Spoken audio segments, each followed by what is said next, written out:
السلام عليكم ورحمة الله وبركاته. waxaan rabaa macnaha maadaama aad tihiin ciidamadii ururka niso ee degmada marka iyo gobolkan dhanba waxaan rabaa inaad sii warbixin yar qof kastana waxaan dhagtiisa furo maskaxdiisana uu furo meeshaan hadda aad joogtaan howlgalaad ka amaateen dhiiqadiina u jeedin jannaale ilaa iyo intaan soo soconay subaxdina lugaan ku tagnay hadana lugaan ku amaan soo maaha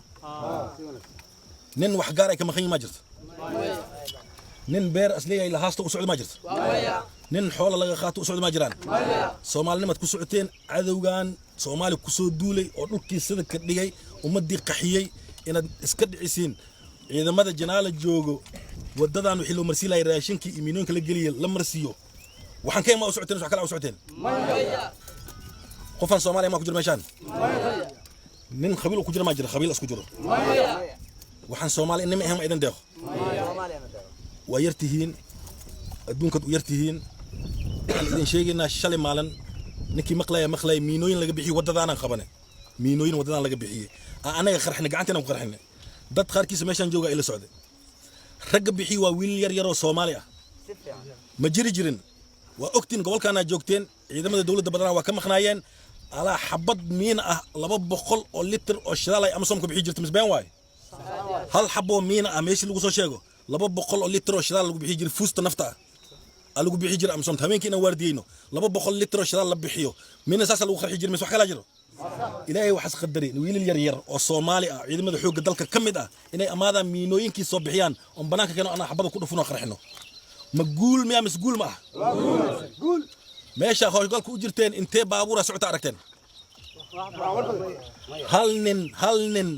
oo baabur gacan ku tagta ma jirtaa hal nin damaaci ma jirtaa oo damac iska galay ciidamada xoogga dalka Soomaaliya meel kasto ay joogaan maanta waxaan ku qanacsanahay taasna mas'uuliyadda u sabab waxaan ku qanacsanahay askari meel walba uu joogo isbaar meel ay taalo inuu ka wareegto baawur laamiga socdo inuu dadka caabiyo dhiiqada ka bixiyo aan damaacinin ilaahay wajigiisa xaadidaysi kale u taagantaa maanta intee baawura soo aragtay markay u yartahay 10 baawur 20 ba 30 baawur soo aragtay waxaasi ama soo wada nin damac iska gal ma jirto xaram damac mana gal karo waxay niiday ku timid on Soomaalinimo ku dareemay maadaama beriga roobka ujeedad noogu daayo on howlgalka ku jirna ogeedeen miinooyinkii ambaareen tuulooyinkii ambaareen ilaa ay janaal lug aan ku tagnay inta baawur socotay hal nin aan damacin in dhiiqada laga bixi ma hene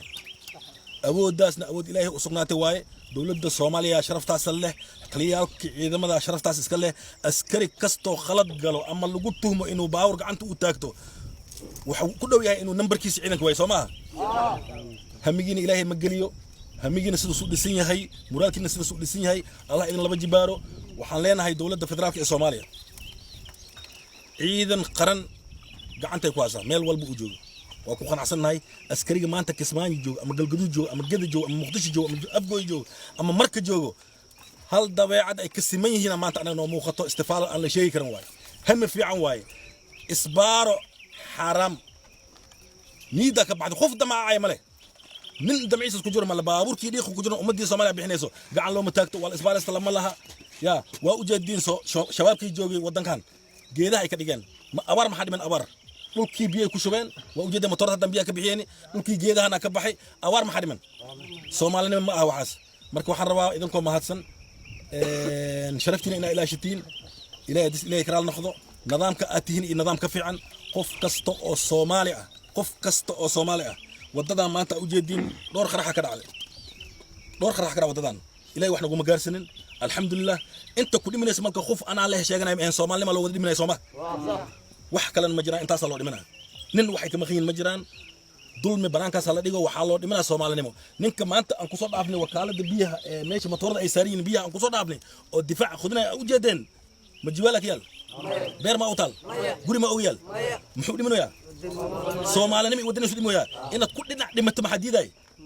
aqliga laga dhaadhici karo maxasiya inta cimrigiina uu jiro waxaan ka dardaarmay adduunka ma la joogayo waa la dhimanaa waa la kala hormaraa aqli aan noo caashan lagu saarin aqli aan Soomaalinimo ahayn yaa lagu saarin dardaarna igata ilmaatihiin wadanka u yartihiin ninka maanta qawowgaas joogo roobku ku dhacayo difaac khudnay bacda u saarneed Soomaalinimo ay ka baraakad meesha ugu mataal wadada go'on askari raashinka loo maray habartiisa aabiis ma dhalan naagtu ku safraysa ama gaariga ku soo safrayo aragtan la qarxi meesha yaali gaariga dameerka hooyadiisa aabiis ma laha وحسوا لي من ناس خوجس وجوز كنت أخذت الصومالي مو أخذت إذا كانوا حد أمرتين وروندسين أو مينويك أو بارتين أو توليك أو بارتين وصنعتين صومالي نموي وحنا كلام أجران حرام ونجي هاي وحكى لني زايد مركي أكتين جنال أن تقني بس إلهي نجي وحنا كلنتين أسكري الشباب كميد هو سوقست وأبيل كان ولا الكلام أسكري هذه السودي وسوقست واي وحنا كميد هاي جبهة جوج جري وكنجي مالن والبا waxa la ii sheegi jiray sir markii qarax u dhaco konton iyo koow qofood dhimatay Allahu akbar niidan si kale noqon jirtay soddona dhimatay Allahu akbar niidan si kale noqon jirtay oo meesha ku aragtay ma hatta hal qofood ku dhaco ma jirta qarax yaray markii Soomaali si sharaf la loo soo dhaway saraakiisha ciidamadu la soo qadeeyay qadan soo siinay bacu wata dharkiisa loo soo bedelay kabihiisa loo soo bedelay si sharaf leh hadana asaa joogo